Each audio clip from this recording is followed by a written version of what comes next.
The Shirikisha plan is our bold, homegrown solution which amplifies the African Union's call for African solutions not only to Africa's problems, but also global challenges as well. We can confidently say this is a Kenyan invention. We have been a host country for 30 plus years. And in the 30 years, we've come to understand this challenge in a better way. We've come to appreciate refugees better, and we have come to understand that the problem is not the refugee, the problem could be elsewhere. And therefore, and this plan is a response by the government of Kenya on how we can translate refugees and the host community's relationship into a win-win relationship, a one that benefits the host community and recognizes the host community's solidarity with the refugees, the host community's sharing of their space with the refugees, but also working in a manner that the social and other facilities that were available to the refugees also should be made available to the host communities.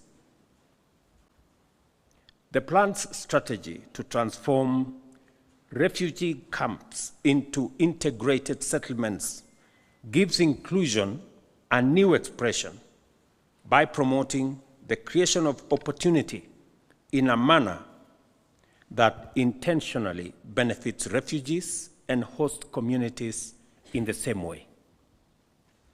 In so doing, it recognizes the indispensable role of host communities, a number of which have provided exemplary compassion, patiently and generously extended hospitality for over 35 years.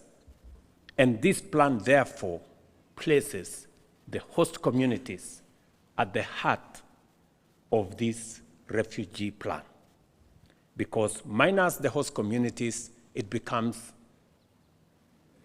realistically impossible for us as a government to discharge our international obligation to refugees.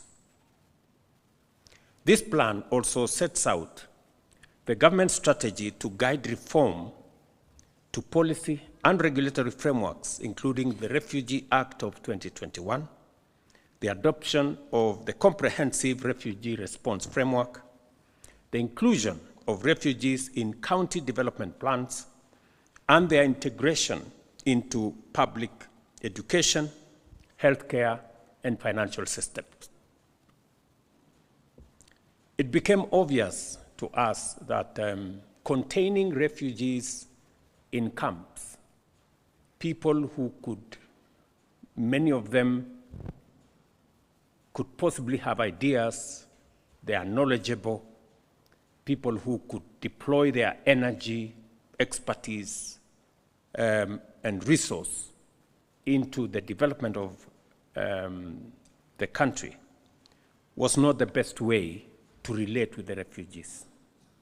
And therefore, it became necessary for us to rethink the place of refugees in our society and contextualize it with host communities. As I speak to you, more than 70,000 refugees are enrolled for universal health coverage under the Social Health Insurance Fund, while IDs for refugees are recognized by the Integrated Population Registration System. Partnerships such as International Finance Corporation, Kenya Commercial Bank, and Swedish International Development Agency guarantees funds are catalyzed their financial inclusion and engagement in entrepreneurship and job creation.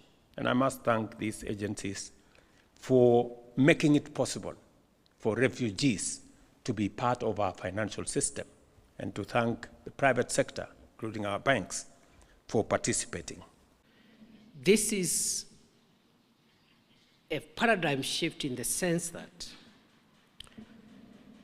all of us gathered here, the host country, the donor countries, the United Nations family, the host communities where these refugees are, as represented here by the governors from those counties, we are now moving towards consolidating all our interests, all those role players, our interests are converging, that we can have a win-win situation where the government of Kenya honors its obligations under international and local law.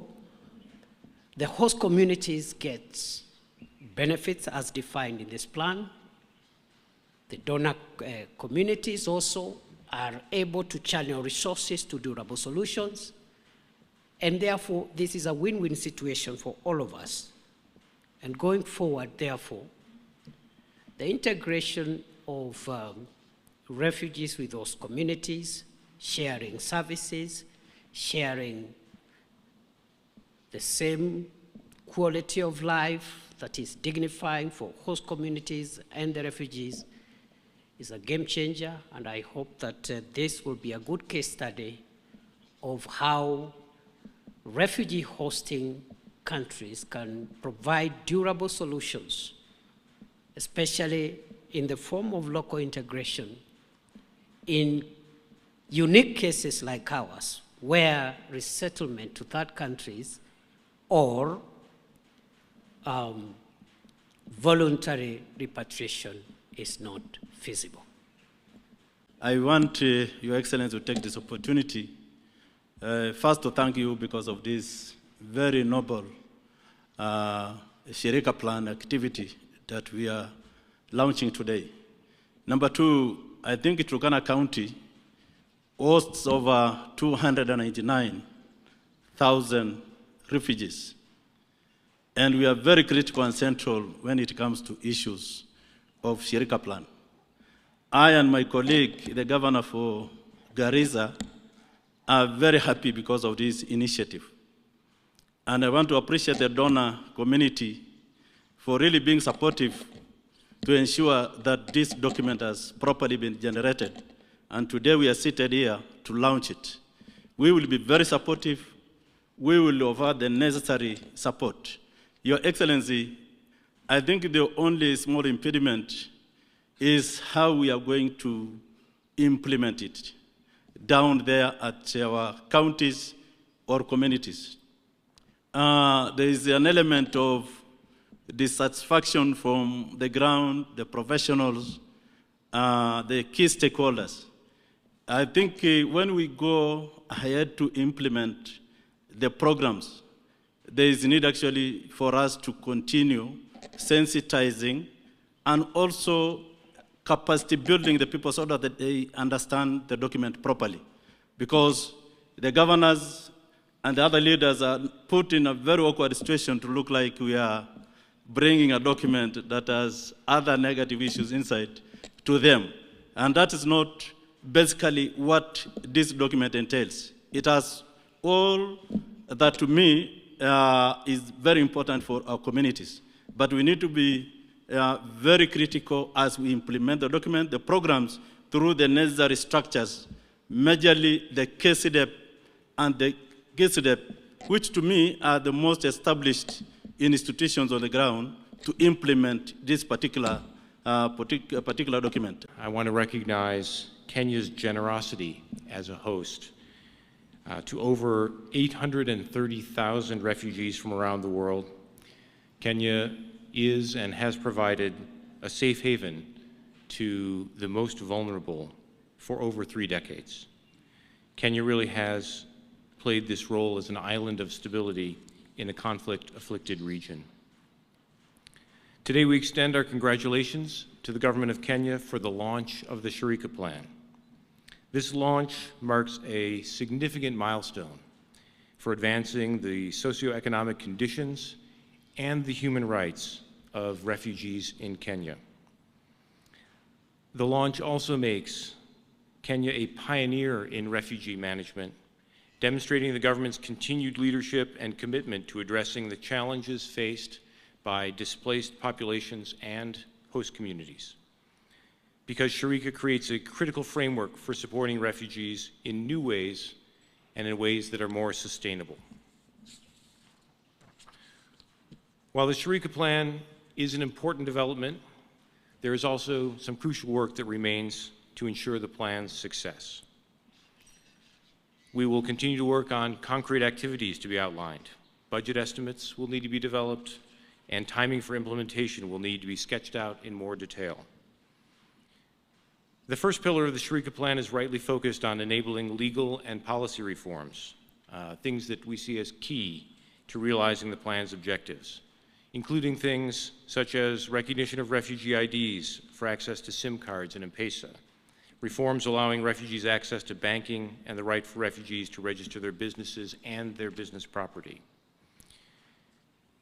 As we encourage these further steps, we also look to things like allowing freedom of movement for integrated refugees and increasing access to work permits, which will be important in this process of facilitating refugee self-reliance. I think, as everyone in this gathering knows, the funding landscape is shifting globally, with fewer resources available for humanitarian response. The Shirika Plan and its ambition for promoting more development-oriented approaches and increasing self-reliance for refugees and host communities is therefore all the more important and all the more path-breaking. As we work to fully realize the ambition of the Shirika Plan, we also look for its durability. It'll be important to pursue close coordination among all partners to reduce duplication, to reduce inefficient use of funds, and to ensure the transparency of the budgeting process, including by highlighting the many resources that have already been invested in promoting integration and self-reliance in the refugee hosting areas. Let me say that we are committed to working with the government and all of the relevant stakeholders to make this a reality. Largely the document we have, and you can see the governor is clapping, is because it was heavily influenced by the local leaders in terms of the final document. And the reason is this, Your Excellency. Part of the complaint, and I have been a practitioner in this sector, although for a short time, part of the complaint in the local community across our country is that, Your Excellency, there was a feeling, and one quote that came from Turkana County was that there was a feeling at some point that the refugees were living a better life than the local community. And these persistent calls for equalizing the two communities, living side by side, sometimes feeling like the refugees had more food than them, they had better living conditions than them. The Shirika Plan, it is important for Kenyans to know that Shirika Plan is not a UNHCR plan. It is not a donor community plan. It is the plan for the government of Kenya. It is our own plan to make sure that we are bringing our citizens who are living side by side with refugees to a same level by integrating them and ensuring that we take advantage of the opportunities that comes with that integration for social, economic, and cultural inclusion. It is important, Your Excellency the President, because there are people out there who are running because of the misinformation. Some will say that this plan is intended to lead to political inclusion. It's important for them to know that this has nothing to do with whether or not refugees can become citizens of Kenya. Citizenship for the Republic of Kenya is defined by law and the Constitution. It has nothing to do with how we manage our refugees. The reality is that the refugees have been in this country since independence. But the highest number of refugees came to this country in 1992. We have people who have been in this country, born and bred in this country, for over 33 years, calling Kenya home. And they live in these refugee camps. Already, as we speak, we have done integration on matters of for health, We have done integration in areas that relate to education. We've done integration in financial inclusion. And we know that some banks, including Equity Bank, were among the first banks to go to do business within the refugee camp. So therefore, we are upscaling this process by ensuring that every development that goes on in the refugee camp, we take care of the local community. That is why this document speaks to environmental protection, because there's a complaint from the locals about environmental protection. It speaks to infrastructure, roads, the same way the governor has spoken about roads, to make sure that the development of infrastructure is done. It speaks about health facilities, to make sure that the health facilities that refugees access are equal to the ones that the citizens access, because sometimes there was a feeling that the local community are not accessing equal health care in the region. Therefore, Shirika plan, for avoidance of doubt, is our plan, and it's a very beautiful plan. If fully implemented, Your Excellency, it will make sure that these areas that are hosting the refugees are developed to the level that is required and that is decent for every human being. This plan is not meant to exit the development partners and humanitarian players from the work they do. It is moving what they have been doing from humanitarian to development approach. And through this development approach, there will be meaningful and sustainable development in the country, but also the refugees will be properly utilized, and their potential is going to be properly utilized.